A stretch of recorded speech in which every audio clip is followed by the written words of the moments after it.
Terus kenapa ditanyakan ke pelawak? Kan saya nggak ingin berkuasa. 5, 4, 3, 2, 1, and close the door. Kenapa sih nggak lari ke politik, Cak?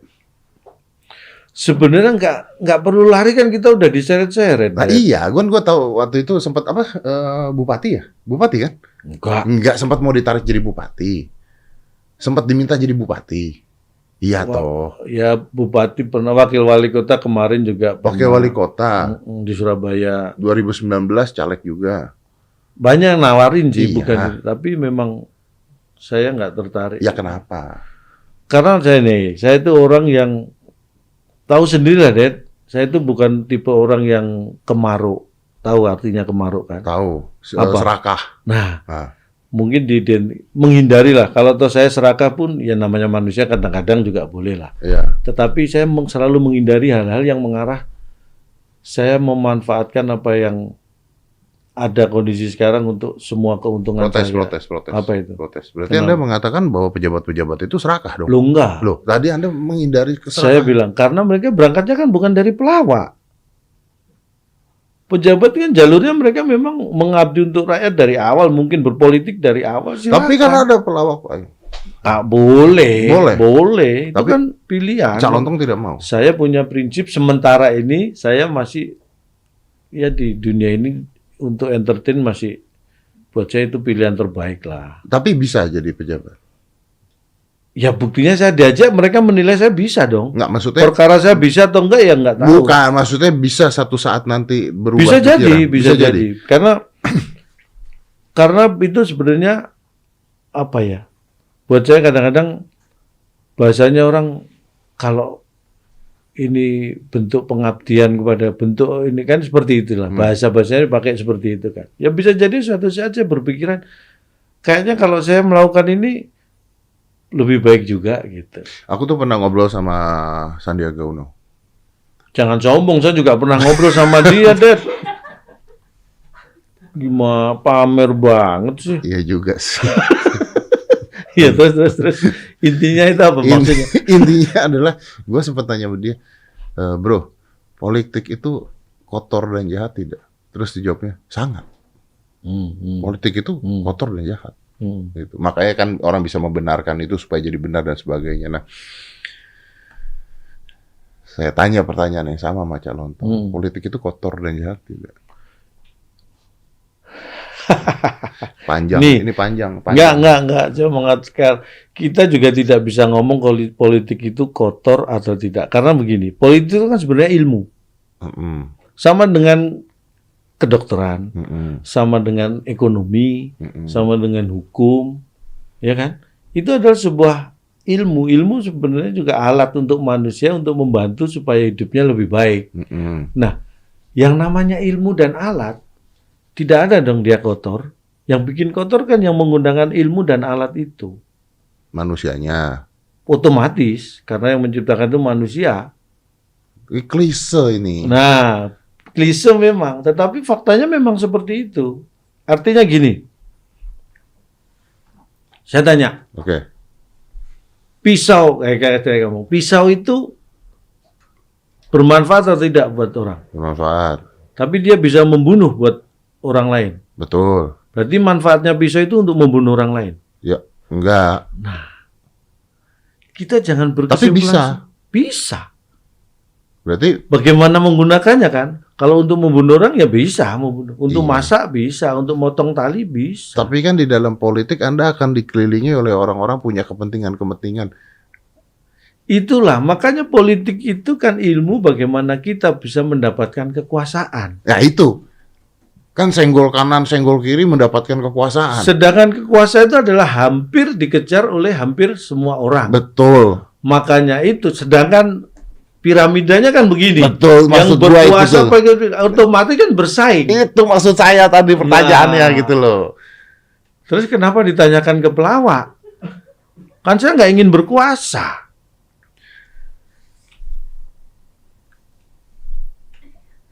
Coba dipikir dulu deh sebelum bertanya. Ya betul. Biar yang ditanya juga nggak mikir jawabnya gitu. Saya nanya, saya nanya sama Cak Lontong karena Cak Lontong sendiri punya bahan komedi atau jokes atau apapun yang mengatakan bahwa politikus itu terbagi jadi 3 tipe. Ada unyil, anak kecil, Pak Raden. Iya, iya. Kan Anda yang ngomong, makanya saya membawa itu. Politikus itu. Politikus. Kalau unyil tuh apa ya? Unyil itu gambaran politikus yang tidak suka pada perubahan. Jadi dia mempertahankan ya status quo lah. Maunya gini aja lah. Unyil terus itu. Unyil kan dari dulu kita lihat SD terus. Padahal puluhan tahun itu kan. Artinya dia nggak mau berubah. Kalau anak kecil itu namanya dia masih suka bermain-main, playback sebutannya, karakter playback. Pak Raden serakah. Pak Raden itu feodal. Maunya dihormati, pengen menang sendiri gitu kan. Itu kok tidak karena mempertahankan feodal masa lalu. Kenapa tidak ada yang baik? Apanya yang tidak baik? Kan tiga-tiganya negatif. Nah gini saya bilang, itu kan bukan yang ditunjukkan ilmu politiknya, tetapi oleh politikusnya. Orangnya lagi balik, bukan ilmunya, orangnya lagi. Semua itu kan orangnya. Dan tidak semua orang bisa berjalan sesuai, misalnya nih, Anda punya idealisme, saya harus begini. Di awal startnya seperti itu. Ketika waktu berjalan kan belum tentu Anda bertahan pada rel itu. Ya. Nah, bisa aja awalnya baik, nanti jadi bisa kacau. Bisa awalnya kacau, terus dapat sesuatu lebih kacau. Jadi baik juga bisa. Artinya, ya jangan menyalahkan politiknya. Pertanyaan kalau politik itu kotor, nggak bisa jadi ilmu. Kalau toh ada belajar dia jadi ilmu, yang belajar juga nggak bisa terang-terangan. Tapi saya curiga nih dari kata-katanya Cak Lontong tentang politik itu ilmu begini, oknumnya dan sebagainya, kayaknya Anda tertarik sebenarnya dengan ilmu politik dan Anda mungkin suatu Enggak saat... dong. Kita ngomong sesuatu kan bukan masalah tertarik, tapi setidak-tidaknya kita ngerti sedikit walaupun nggak banyak ya. Ya. Kenapa? Enggak, saya tadi ngerti sedikit walaupun nggak banyak. Ya benar. Kayak saya sering ngomong, ya sedikit banyak saya tahu sedikit lah. Iya. Ya nggak apa-apa kan. Wih, kalau Anda jadi presiden mungkin Indonesia tenang loh. Karena rakyat butuh mikir. Tenang karena mikir. Mikir dulu kan. Orang mau demo, tunggu, salahnya di mana gitu kan. butuh momen untuk menggerakkan rakyat tuh susah gitu loh. Tunggu dulu. Ini ada yang salah nggak gitu? butuh itu loh. Itu cara sebenarnya gini.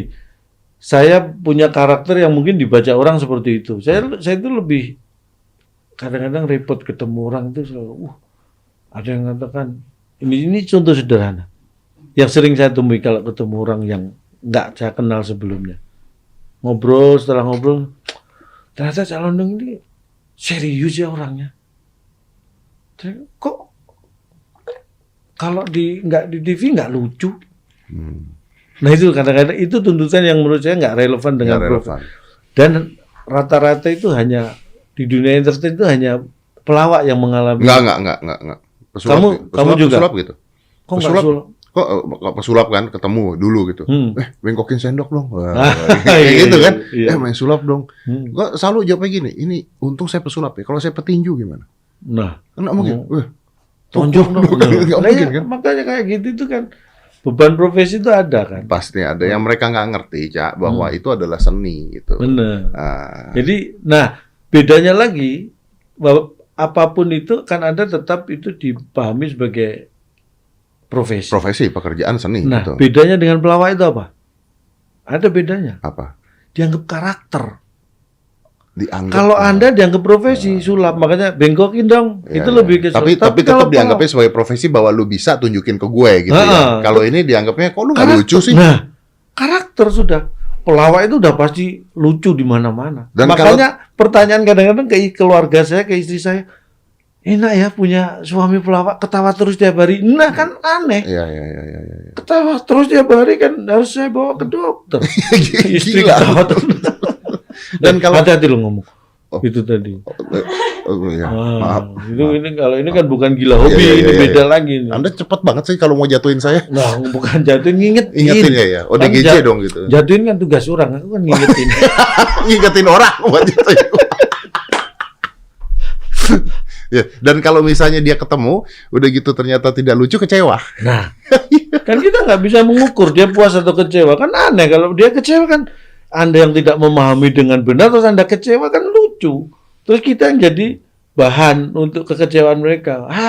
Ternyata calon lu nggak lucu lah. Urusannya apa? Iya. Dan sebenarnya maksudnya pelawak itu nggak lucu.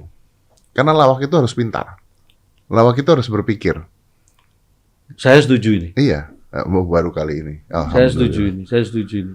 Karena buat saya, tapi ada hal yang kadang-kadang berpikirnya jadi kebablasan. Justru di kalangan pelawak sendiri. Berpikir kebablasan gimana? Jadi gini, ketika ada mengatakan pelawak itu harus mikir.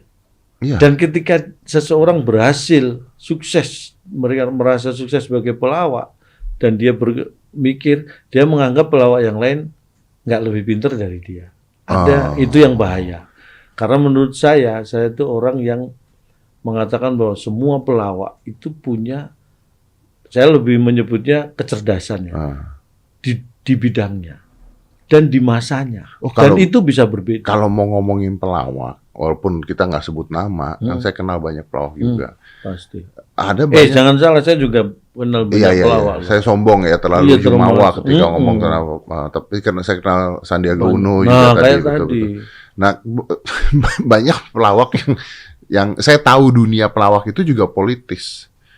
Ada pelawak-pelawak yang suka matiin jokesnya orang. Ada pelawak-pelawak yang mau terlihat paling lucu di panggung. Bisa jadi. Ada yang begitu-begitu juga ada. Itu makanya kembali lagi ke karakter. Ya kan? Ya. Makanya saya bilang profesi apapun, skill itu memang kebutuhan, dituntut. Untuk profesional itu butuh skill. Tetapi skill itu kemampuannya hanya bisa istilahnya membuka pintu. Ya. Tetapi untuk menjaga pintu itu tetap terbuka, sudah bukan skill lagi yang dibutuhkan, tetapi attitude. Karakter. Oke, gua ajak ke pinggir jurang sebentar. Tadi kan kita ngomongin politik ya, terus ngomong karakter. Berita kemarin di mana-mana Bu Risma marah-marah. Sampai ada bupati mana bilang, hati-hati jangan marah-marahin warga saya begini. Gorontalo. Menurut Calontong, karakter atau image? Saya balik lagi. Saya orang yang satu tidak suka mencampuri urusan orang lain. Tidak mau kecuali diminta dilibatkan. Saya tidak mau tahu dan tidak pengen tahu tentang orang lain kecuali diberitahu. Udah saya beritahu barusan. Nah makanya ini kan diberitahu. Betul. Tetapi kan bukan kalau ada itu karakter atau apa tadi? Image. Itu benar. Saya nggak pada posisi tidak bisa menyebutkan itu karakter atau image. Karena tidak kenal. Tidak kenal karena tidak tahu background posisi dan situasinya. Tapi menurut saya semua orang punya pertimbangan. Saya harus melakukan ini dan tidak. Dan itu tidak bisa dilihat hanya dari sesuatu dengan berjarak. Tahu maksudnya? Komedi itu kan seperti itu. Komedi itu kan sebenarnya masalah jarak dan waktu saja. Karena tragedi pun jadi komedi. Ketika sudah berjarak waktu dan jadi komedi. Ya itu seperti itu. Jadi kalau kita melihat seseorang hanya melihat kejadiannya tanpa ada di situ, karena saya tidak adil kalau kita menjudge orang dengan. Tapi kan artinya bahwa semua orang butuh itu, termasuk pejabat.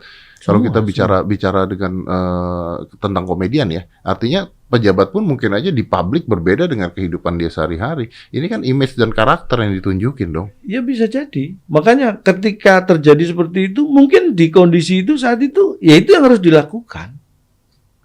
Paham maksudnya? Dan kita nggak tahu itu. Paham. Tidak bisa apa namanya? Nggak bisa di judge di saat itu. Ibaratnya gini, jangan marah-marah dong. Lah kalau memang perlu dimarahin, ya kita kan nggak tahu. Jangan menganggap jangan marah. Nggak boleh juga seperti itu. Selama menurut saya sebenarnya ya, manusia itu kalau objektif selama objeknya jelas, subjeknya jelas, kondisinya jelas, boleh kok melakukan apapun itu. perang, membunuh orang itu boleh nggak? Ya boleh. Secara hukum kan sebenarnya nggak boleh. Ya. Tetapi perang Tapi kan perang boleh. mau nggak mau ya kalau nggak bunuh dibunuh gitu intinya kan ya. Kan kita tidak boleh ngomong kalau orang lagi perang atau dalam kondisi terdesak mau, iya kan? Jadi bukan membunuh orang, bukan marah-marahnya yang kita judge. Artinya ada kefleksibilitasan di dalam berperilaku. Iya dong. Ukurannya kan macam-macam. Ukurannya macam-macam itu gini. Sama-sama yang dilakukan pun menurut saya ini untuk yang ukurannya misalnya gini lah. Buat seorang Deddy Corbuzier, misalnya nih, ada seorang yang selama ini ada 2 orang nih. Satu ini jadi panutan di masyarakat, di lingkungannya. Yang satu ini udah berandal aja, udah preman, berandal nggak karu-karuan, ya kan? Ketika dua-duanya mencuri ayam, kira-kira harusnya mana yang dihukum lebih berat menurut Deddy Corbuzier? Wah, ini pertanyaan menarik. Yang satu berandal, yang satu preman, pengangguran, preman, suka mabuk segala macam. Yang satunya ini panutan masyarakat, ini tokoh masyarakat yang dihormati, panutan karena ilmunya, panutan. Terus dua-duanya ini sama-sama melakukan mencuri ayam. Mana yang harus dihukum lebih berat? Panutan. Kenapa? Karena dia harusnya kalau dia melakukan itu trust issue masyarakat jadi rusak. Karena harapan masyarakat jadi hilang. Artinya kita tidak bisa menjudge sesuatu hanya dari apa yang dilakukan. Walaupun sama kejadiannya. Walaupun sama mencurinya. Tapi orang yang berbeda, karakter yang berbeda, punya dampak ke efek masyarakat yang berbeda. Kalau preman suka mabuk, ya wajar lah nyolong ayam, dia dapat duit dari mana? Pekerjaan mencuri juga secara moral dia. Itu dia kenapa koruptor dihukum harus seberat-beratnya. Harusnya. Bukan maling ayam yang dihukum berat. Karena maling ayam jelas hukumannya. Kalau koruptor itu kan banyak banget indikasinya ya. Iya. Jadi kadang-kadang malah kabur. Bukan hanya kabur pasalnya, tapi kabur orangnya juga bisa.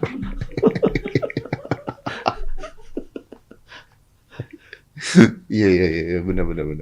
Ya, tapi masyarakat kita sekarang juga kan udah mulai agresif sekali kalau ada koruptor dan sebagainya. Wah, apalagi koruptor minta dikasihani gitu kan. Iya, memang. Ya kita nggak mau ngurusin itu ya, bukan urusan kita. Tapi maksudnya itu terjadi gitu. Itu terjadi di masyarakat kita berhak menilai dan harus tahu itu bahwa ada orang seperti itu. Gitu loh. Itu yang. Ya walaupun kita nggak tahu dalamnya seperti apa ya, karena kan politik nggak segitunya gitulah. Bisa makanya aja. Semua itu gini loh. Kalau kita sudah tidak percayakan semua hal, ya ngapain? Gitu kan. Nggak akan terjadi karena politik itu ada, hukum itu ada, semua. Walaupun ideal mungkin belum ketemu dan belum terjadi, tapi itu harus ada. Bukan karena perilaku orangnya terus akhirnya itu ditiadakan, bukan. Iya kan? Tapi di masyarakat yang seperti ini sekarang ngerucu pun jadi susah. Sangat, bukan cuma susah, sangat susah. Tapi Anda kan nggak pernah kena masalah.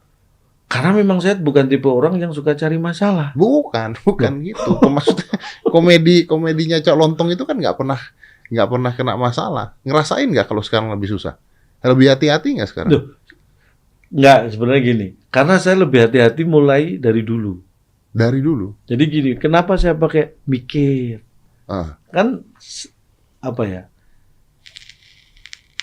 istilahnya brand saya itu kan mikir. Karena menurut saya begini deh, orang itu kalau diawali sesuatu dengan mikir, itu minim, bisa jadi 50% potensi masalah yang datang itu bisa hilang. Syukur-syukur lebih dari itu. Kalau sebelum ngomong, sebelum bertindak, sebelum apapun dia sudah mikir, mempertimbangkan dulu, syukur-syukur nggak ada masalah setelah itu.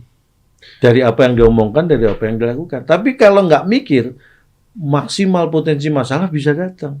Jadi maksudnya kata-kata mikir itu untuk memberikan ke masyarakat untuk berpikir opini dulu gitu. Jangan langsung. Buat saya, ya terutama buat saya juga mikir. Makanya saya ngomong seperti tadi, kamu nyebutnya kan, nggak ada, jarang ada masalah. Ya karena saya berusaha mikir. Jadi yang itu aja masih ada, walaupun nggak ada yang bukan sering, ada yang protes juga ketika saya habis perform, ada yang protes. Ada yang protes? Ada pernah dulu, tapi ini kejadian sudah lama, dalam arti lama itu begini. Dan bukan di sosmed gitu ya. Setelah saya perform, ada yang datengin salah satu audiens gitu. Intinya protes, keberatan dengan materi saya. Karena dianggap dia mengatakan, dia seorang perempuan ini, mengatakan materi saya itu merendahkan perempuan. Menganggap perempuan itu enggak berat nih. Ada ngomong gitu juga orang. Tapi saya katakan begini, jadi saya ngomong, ketika saya menggunakan istri saya sebagai materi lawakan saya, bukan berarti saya merendahkan perempuan. Satu, itu jelas ngelawak kok. Kenapa dianggap serius? Kan yang aneh kan orangnya. Iya, loh, kalau itu, ya kan? Itu kita semua paham. Iya, tadi itu. Yang kedua, kan saya jelas-jelas ngomong ini istri saya, bukan istri orang lain, bukan wanita lain, bukan ini. Tidak semua perempuan. Yang gitu saya omong ini kan, saya jelas-jelas istri saya itu gini-gini. Yang harusnya protes kan istri saya kalau saya omongin gitu. Buktinya istri saya nggak pernah protes. Protesnya istri saya kan kalau telat transfer aja. Bukan karena saya ngomong membawakan dia sebagai materi. Ya karena tidak menyatakan bahwa mewakilkan semua wanita, gitu intinya kan. Itu yang saya jawab seperti itu. Dan akhirnya dia memahami. Kan saya tidak menjudge Anda seperti istri saya. Saya ngomong ini kan korelasinya jelas. Berarti harus hati-hati sekali ya. Semua sekarang makanya mikir itu. Yang sudah mikir aja masih ada seperti itu. Apalagi yang enggak. Kan gitu. Karena banyak teman-teman stand up yang akhirnya nggak berani online gitu kan. Ada, banyak. Karena jokes-jokesnya nggak bisa diterima oleh masyarakat. Gitu. Yang paling lucu sih menurut gua si Dani. Dani yang difabel yang di kursi roda itu. Karena dia pernah cerita dia ngejokes tentang dirinya. Udah selesai ngejokes disamperin sama orang yang tidak difabel. Jadi orang yang normal lah gitu. Terus orangnya marah-marah. Protes. Anda jangan ngejokes tentang orang-orang difabel. Dia bingung, difabel gue ngejokes, Anda tidak difabel, Anda marah-marah sama saya. Tapi ini bagus nggak, Cak? Ini kita ngomongnya serius. Karena kalau zaman dulu, saya kan kemarin kan ngobrol sama Om Indro. Zaman dulu itu kan komedi-komedinya Warkop itu melecehkan wanita ada mungkin. Mungkin ada seperti itu. Ada yang komedi-komedi yang jatuh dikeplak dan sebagainya itu ada gitu ya. Dan itu kan diputar ulang, orang nggak marah loh ngeliat itu. Ya. Kayak gini, sebenarnya menikmati sesuatu itu harus pada porsinya kan. Mungkin satu itu, orang memahami bahwa itu kan diproduksi kapan. Ya. Dulu karena komedi itu ya pada masanya, pada masa seperti itu, masa sekarang mungkin sudah nggak relevan, harus dimodifikasi kan gitu kan. Tapi kan orang memahami bahwa itu produksi kapan. Iya, tapi pertanyaan saya artinya kan kebebasan berkomedi sendiri dipersempit sesuai dengan zaman kan? Ya, semuanya gitu, semuanya karena balik lagi deh. Sekarang semua kayak contohnya aja, ini Anda punya seperti ini kan karena zaman sekarang. Ya. Anda bisa, mohon maaf nih, menghasilkan rezeki luar biasa dari ini kan baru karena kondisi sekarang. Dulu-dulu nggak bisa seperti ini. Bisa. Yang bisa menampilkan sesuatu di media ya stasiun TV. Yang harus punya uang triliunan. Nah, iya kan? Sekarang siapapun bisa. Dan menghasilkan, bukan hanya nongol tapi bisa menjadi, ya bisa dimonetize juga, menghasilkan juga. So you're talking about positif negatif gitu. Iya, kita bicara sesuatu seperti itu. Kesempatan semakin besar, tetapi bahwa kebebasan itu juga semakin besar singgungannya. Ya, artinya freedom of speech tidak freedom of speech dong sebenarnya. Ya, memang intinya sebenarnya kan itu. Semua, bukan hanya masalah speech, semua kan kebebasan itu tidak ada yang kebebasan yang mutlak. Ya. Ya, oke. Contohnya hak asasi manusia. Semua punya hak asasi, hak untuk hidup. Tapi kan berarti kan Tidak semua orang sejajar dan rata. Nah, semua itu. Makanya kayak pernah saya bilang, sebenarnya hak sama kewajiban itu tinggi mana? Harusnya kan hak. Tinggi hak. Karena orang melakukan kewajiban. Karena apa? Karena dia tahu hak yang harus dia dapat. Ya. Sebagai ini. Kenapa balik karyawan? Karyawan kenapa tiap hari masuk kantor jam 7, pulang jam 5? Karena dia bisa mendapatkan hak yang dia tahu gaji sekian, saya berhak mendapat gaji segitu. Maka saya melakukan kewajiban ini. Okay. Jadi hak itu, makanya karena hak lebih tinggi, maka hak yang diatur. Karena makanya ada human right. Hak apapun itu yang lebih diatur dan dilindungi. Bukan kewajiban. Kalau kewajiban itu konsekuensi dari untuk mendapatkan hak sebenarnya. Ya. Ya di sini sulitnya kalau bicara hak asasi manusia, kayak dalam perang aja gimana bisa bicara hak asasi manusia? Agak sulit gitu untuk bicara hak asasi manusia. Semua ada konteks waktu dan tempatnya. Begitu juga dengan komedi. Komedi lebih berat lagi. Ini contohnya pandemi ini aja repot loh. Penyanyi ya, kalau Anda misalnya Anda penyanyi, saya pelawak, sama-sama di dunia entertain. Sebenarnya yang nanti setelah pandemi ini selesai, yang tugasnya semakin berat siapa? Pelawak. Kenapa? Nah ini contoh nih. Kenapa? Ini sebagai contoh. Anda penyanyi pendatang baru. Di masa pandemi memang nggak ada job. Saya juga mungkin job. Tapi lebih banyak pelawak menurut gue di pandemi. Ya itu kan relatif. Lebih banyak lagi pelawak yang nggak dapat job juga. Iya. Iya kan? Tidak semua pelawak juga bisa bertahan ya. Betul. Dan lebih banyak yang susah bertahan, banyak banget. Tapi intinya begini, Anda penyanyi punya lagu baru, keluarin di saat pandemi di media-media yang ada sekarang di digital. Pertama orang lihat lagu apa sih ini, ya kan? Melihat kedua, oh, ini. Melihat ketiga, apal nih sebait. Melihat keempat, kelima, 10 kali lihat apal satu lagu dan bisa menikmati lagu itu. Begitu pandemi selesai, kamu konser, yang nonton sudah bisa ikut nyanyi bareng. Pelawak nongol nih di digital kan, sosmed. Sekali nonton ketawa. Diulang lagi besok, berkurang ketawanya. 10 kali nonton, apal. Pandemi selesai, saya perform, nggak ada yang ketawa. Ya, itu lagi. Nah, bebannya lebih berat mana? Pelawak. Itu sama seperti pesulap, Pak. Nah, ya kan? Sama seperti pesulap. Pesulap main, ya kan? Diundang TV lain. Nggak boleh mainan yang sama. Kalau penyanyi lagunya satu, ditur semua TV. Malah diminta lagunya yang ini yang kemarin. Iya. Satu lagu radio ini bener. Gua main sulap misalnya ini, besok di TV lain main sulap ini kan kemarin udah kata dia. Bisa yang lain nggak? Gitu. Iya. Ya, bebannya lebih itu bebannya jadi lebih berat buat seorang profesi pelawak. Nah, kenapa ya? Gue tuh masih pikir kenapa ya? Kenapa kalau misalnya kita main sulap misalnya kelinci hilang gitu. Kenapa orang tidak mau lagi ngeliat kelinci hilang lagi gitu? Sedangkan lagu yang sama orang mau dengar lagi lagu yang sama. Apa ya? Nih gini, bedain antara visual dan hanya audio. Audio itu lebih kuat daripada visual. Kalau lebih kuat harusnya lebih kuat penerimaannya, tapi lebih ringan penolakannya. Dia lebih sustain gitu. Berarti. Nah, lebih sustain. Contohnya, Anda merem, tiba-tiba dengar lagu tahun 70-an. Ke bawah. Nah. Iya. Tapi visual itu itu tadi.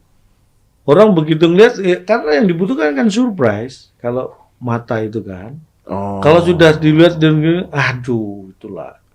Udah nggak ada surprise, nggak ada yang pengen efek dilihat. Kagetnya itu. Ngelawak juga gitu. Ya kickernya ngelawak itu. Nunggu. Nah, kalau yang ditunggu udah nggak ada, mau ngapain? Iya. Iya. I watch your video kemarin, bukan main sih, berapa bulan yang lalu, ketemu di beranda pada saat Cak Lontong ngomong bahwa waktu kecil belajar matematika nggak bagus, terus disuruh keluar dari kelas, sama aja di luar kelas, di dalam juga nggak bagus juga. Itu kan Cak Lontong. Terus ngomong kalau anaknya jelek matematikanya, jangan panggil saya apa-apa. Begitu pulang-pulang, matematika gimana? Maaf om siapa gitu. Itu saya ketawa ketika nonton itu. Yes, ketika diulang-ulang ya jadi tidak lucu lagi karena sudah kickernya udah tahu mau kemana arahnya. Iya. Ya. Makanya melawak sekarang untuk cari media, untuk cari materi lebih banyak, tetapi mencari materinya justru lebih susah. Oke, saya paham, Cak. Mungkin gini, Cak. Saya juga nggak mau ngambil waktunya Cak Lontong terlalu lama. Mungkin gini. Tapi apa yang membedakan antara pelawak atau siapapun lah ya, yang bisa bertahan di masa pandemi ini dan yang tidak? Kan tadi Cak Lontong mengatakan ya ada yang tidak bertahan, tapi ada loh yang bertahan. Ada loh. Sebenarnya kalau menurut saya yang balik lagi, ini kan masa yang semua orang mengalami, bukan hanya pelawak nih ngomong kan ya. Betul. Pandemi ini dialami oleh semua orang dan semua profesi dan semua ada dampaknya. Tapi ada profesi yang justru ini bukan ngomong keuntungan, tapi justru lebih banyak mendapat kesempatan pada masa pandemi ini. Kayak contohnya orang-orang stage aja, orang panggung mati udah. Mati. Tetapi orang-orang IT justru malah berkembang. Iya. Telekom virtual berkembang. Yang menguasai teknologi itu punya kesempatan lebih besar. Nah, kalau dibilang pelawak ya sama sebenarnya. Yang bisa memanfaatkan kesempatan ini itu yang berhasil melewati pandemi. Karena yang akan menjadi pemenang kan siapa yang memberikan respon yang paling cepat dan tepat di masa yang. Tapi saya nggak melihat hal itu di Cak Lontong. Enggak. Balik lagi. Orang punya strategi masing-masing. Ya kan, Cak Lontong tidak lalu tiba-tiba gilain sosial medianya dan sebagainya gitu. Tapi you stay on the top dan masih oke. Ini ada hal kecil yang menurut saya. Jadi itu terjadi mungkin tahun 2012, 2013 yang lalu. Itu hampir 7 tahun yang lalu ya. Aku punya teman kuliah ngomong gini. Dia di Surabaya, aku di Jakarta. Dia WhatsApp ke aku. Aku kemarin nganterin anakku, yang anaknya waktu itu kalau nggak salah masih SMP atau nonton show-nya seorang stand up comedian di Surabaya. Dan ini komikanya ini masih muda, keren gitu kan. Anak SMP, SMA yang datang itu banyak. Nonton ke show-nya itu. Terus tiba-tiba setelah dia nganterin anaknya dan melihat kejadian seperti itu, dia ingat punya seorang teman yang jadi pelawak juga di Jakarta, aku kan. Dia WhatsApp ke aku, kapan ya? Kayaknya pengen juga nih aku melihat temanku, yang dimaksud aku, bisa dielulukan oleh anak-anak seperti itu kan. Dia ngomong seperti itu. Saya mengatakan bahwa begini, saya harus realistis. Saya bukan, itu komika masih muda, jauh waktunya masih panjang, oke dia bisa seperti itu. Saya harus realistis, saya tidak harus mengejar di situ. Makanya saya katakan, buat saya lebih realistis, saya dielulukan atau difavoritkan 10 orang CEO perusahaan daripada 10.000 anak SMP SMA. Karena duitnya di sana. Bukan. 10 CEO itu mau mendatangkan saya kapanpun tinggal ngomong. Tapi anak-anak seperti itu mendatangkan itu ya. Kalau kita bukan ngomong merendahkan, tapi kan mekanismenya beda gitu. Dan saya tidak realistis kalau saya menyasar ke pasar yang itu. Itu tempat mereka.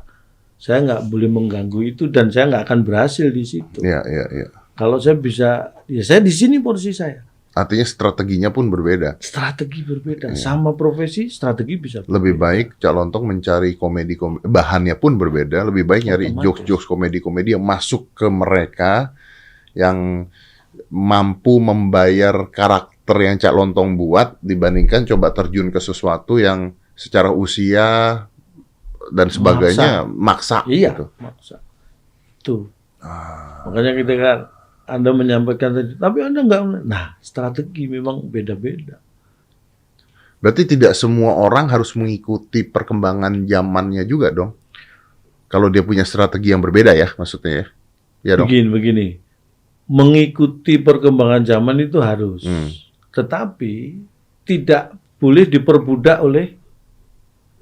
Artinya gini, ya. Kalau saya nggak gini, wah mati saya. Nggak bisa seperti itu. Anda harus punya strategi untuk bisa bertahan juga. Ya artinya, walaupun nggak, jangan tiba-tiba Cak Lontong bikin vlog keluarga gitulah intinya lah. Berarti ya, gitu kan intinya kan. Oke, karena ketika bikin vlog keluarga orang lihatnya jadi jijik. Aneh. Ini apaan sih orang begini? Satu itu, yang kedua saya juga melakukannya juga nggak sepenuh hati, gitu. Ya. Dan nggak akan bagus ketika melakukan itu. Saya tahu bahwa sesuatu yang tidak dilakukan dengan hati, dengan ini Indonesia nggak akan maksimal. Ya, tapi kalau gitu artinya Cak balik-balik lagi pencarian bahan, penulisan. Ya itu yang paling penting ending-endingnya. Ya memang apapun kondisinya itu mutlak, syarat mutlak untuk bisa. Jadi survive-nya, berkembangnya mengikuti zamannya di situ. Itu nomor satunya. Iya.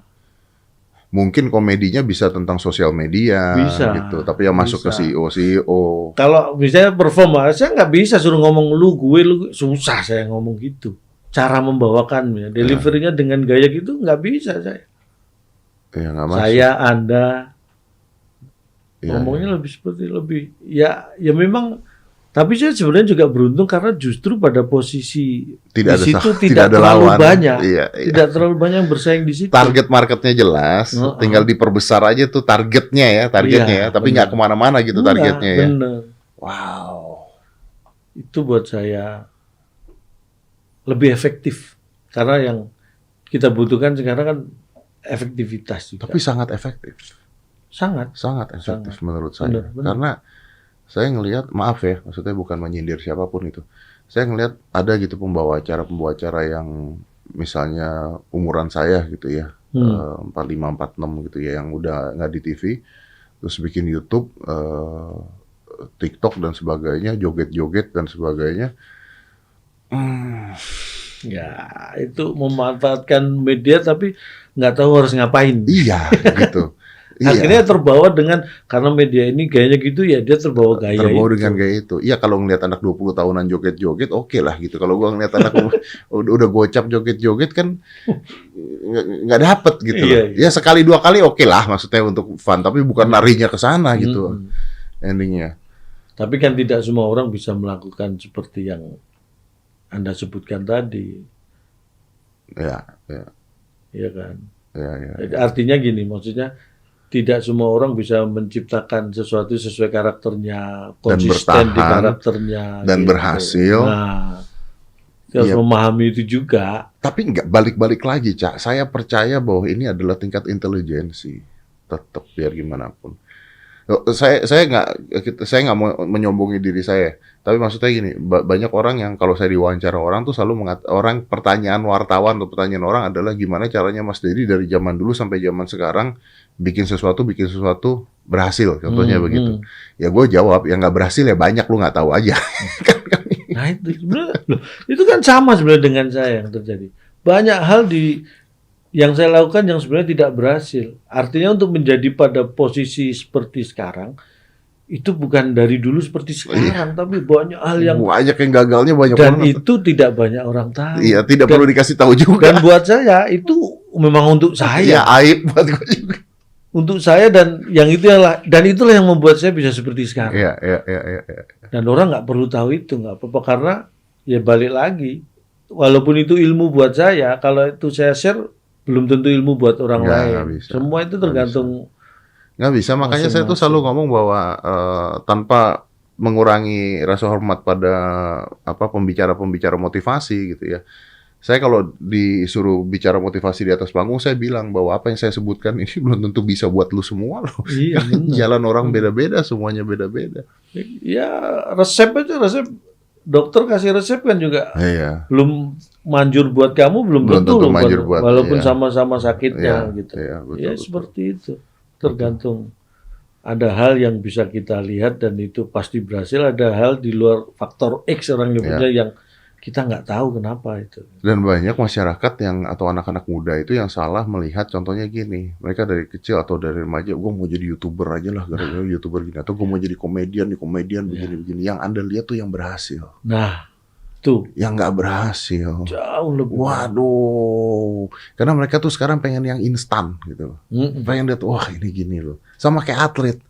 Yang Anda lihat yang berhasil. Benar. Iya. Ya karena yang nggak berhasil memang nggak ikut lomba. Nggak nyampe sana. Jadi nggak kelihatan. Iya. Prosesnya itu yang kadang-kadang apa ya.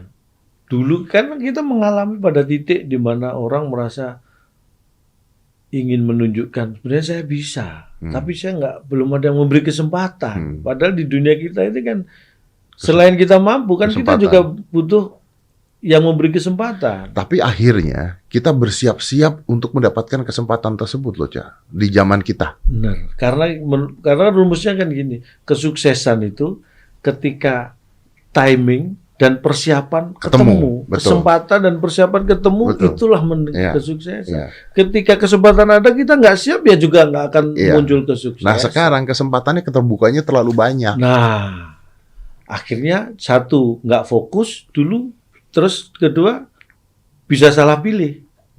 Iya sih, benar sih. Kalau dulu kita amal lakukan, pokoknya namanya ukuran pelawak, pokoknya muncul di TV. Kalau dulu kan gitu, udah. Tapi kita siap dulu. Iya, artinya targetnya kan jelas. Betul. Muncul di TV, kita harus mempersiapkan. Betul, tapi pengalaman kalau saya lihat dari saya nih, Carontongnya, saya main sulap dulu dari dunia fantasi, dari mana, muter-muter, baru dapat kesempatan di TV. Betul. Artinya kan persiapan kita udah siap dulu. Benar. Kalau sekarang kan dia bisa membuat YouTube-nya sendiri, TikTok-nya sendiri. Karena itu. Dan dibalik ini orang-orang yang sudah terbiasa di dunia TV seperti Anda gitu jauh lebih gampang kalau mau terjun di dunia media sosial. Iya. Tapi tidak bisa sebaliknya. Iya.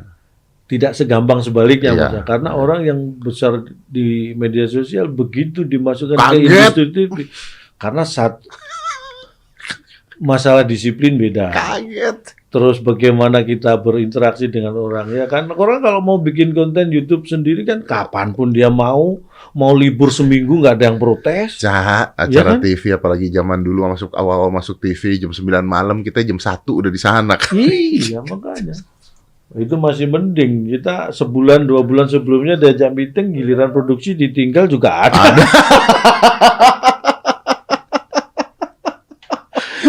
banyak ininya doang diambil. Nah itu yang menurut saya itu hal-hal yang membuat kita bisa menjadi seperti sekarang, itu salah satunya yang seperti itu. Berarti fundamentalnya kuat ya, Cak, ya? Harusnya seperti itu. Tapi jangan salah, banyak juga orang yang tidak bisa belajar dari hal-hal yang dialami. Itu yang sebenarnya akhirnya menentukan, kalau tadi dikatakan siapa yang akan menjadi pemenang atau yang bisa berhasil, ya ditentukan dari siapa yang bisa menjalani dan berubah dari proses yang dijalani. Ya, banyak kok yang di TV juga terus hilang sebelum kemana-mana hilang, ya banyak kok. Banyak sekali. Banyak banget. Dunia entertain ya kejam. Ya karena memang ya kita mau nggak mau sehebat apapun kita kan semua ada waktunya gitu kan. Yang hebat aja ada waktunya. Apalagi yang belum sempat menunjukkan kehebatannya, ya kan? Iya, betul. Walaupun saya yakin sebenarnya punya potensi, cuma kesempatan belum ada, keburu nggak ada. Loh, kesempatan belum ada, keburu nggak ada, kan repot kan? Ya. Benar. Aduh, Cak, thank you loh, Cak. Saya terima kasih banyak, Cak. It's an honor, kehormatan banget buat saya. Saya juga. Nggak, tapi aku mau tanya. Oh iya, Cak. Ke kamu juga nih. Kenapa kok? Ini mohon maaf juga karena aku sebenarnya udah lama kan diundang di sini, memang baru sempat sekarang hadir. Sombong Anda. Bukan masalah sombong sebenarnya. Karena harus ada hal yang lain yang harus saya lakukan aja gitu. Oh iya, itu sombong. Misalnya harus nyantai di rumah.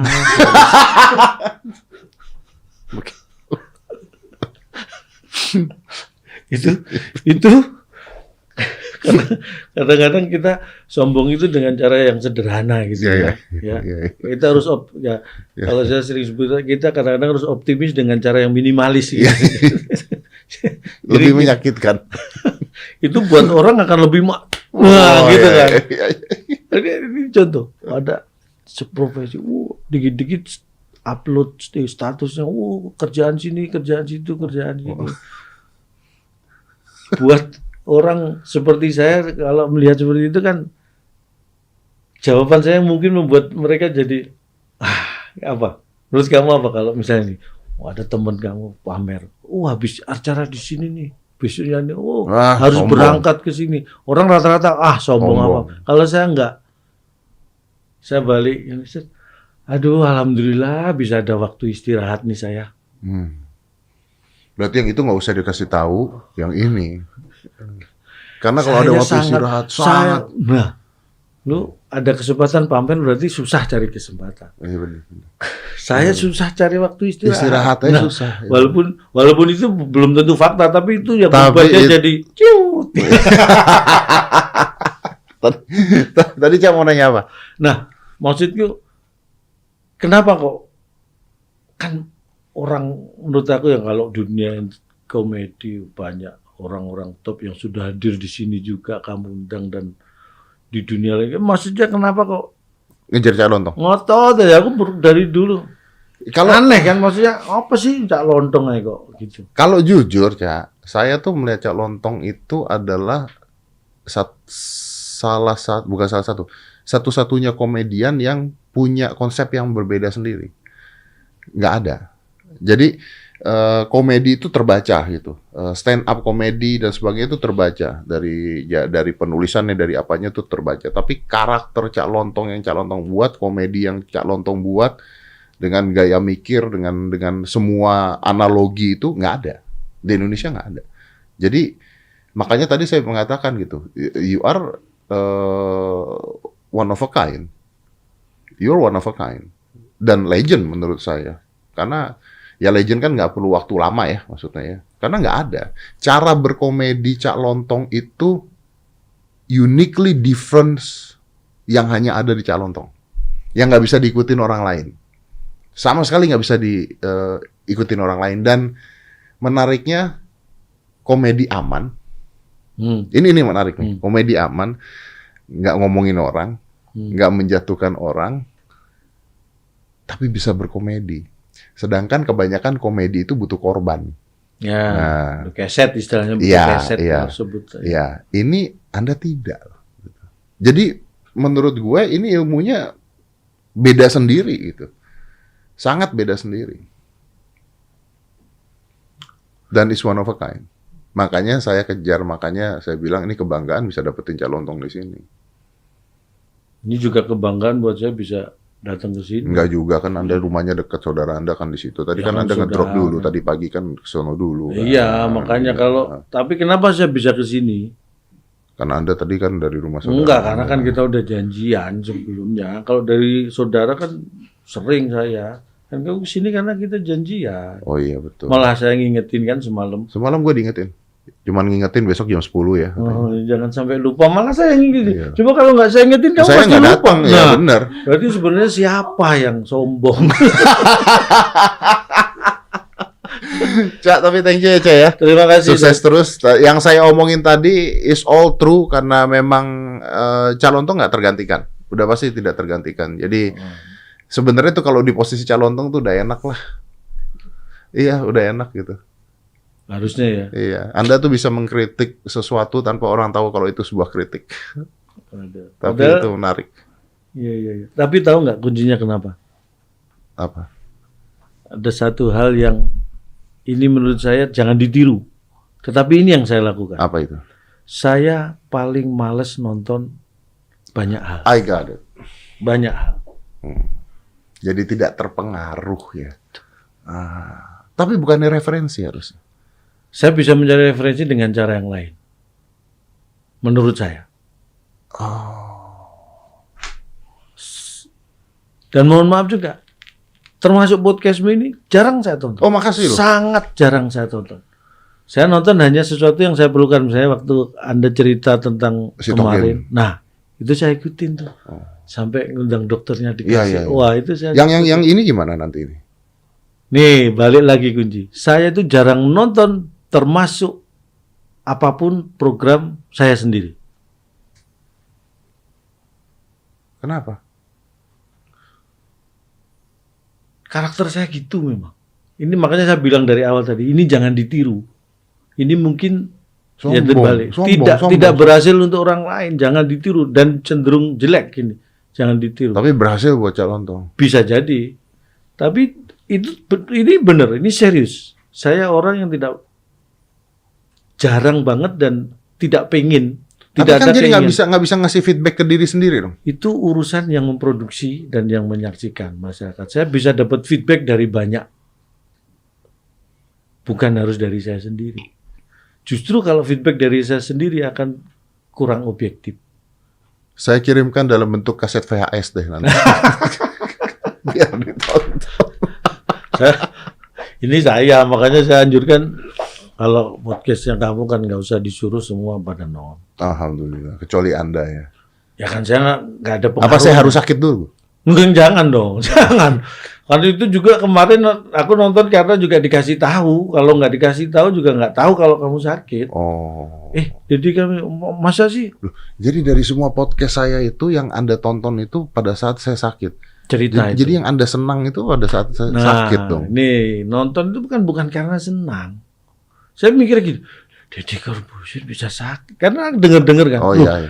Deddy itu COVID dan dia parah loh. Mama pikirnya kan gini. Kok iso? Nah, saya kan jadi penasaran. Duh, masa sih? Jadi nonton. Nah, pengen tahu makanya. Bener tadi. Ya berarti nanti kalau saya sakit lagi gitu ditonton lagi dong.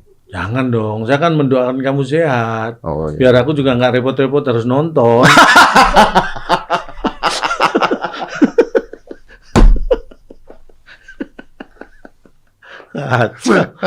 Gue cuma udah gak akan menang lah ngomong sama dia lah. Udah lah capek gue lama-lama. Cak, thank you ya. Sekali lagi thank you ya Cak ya.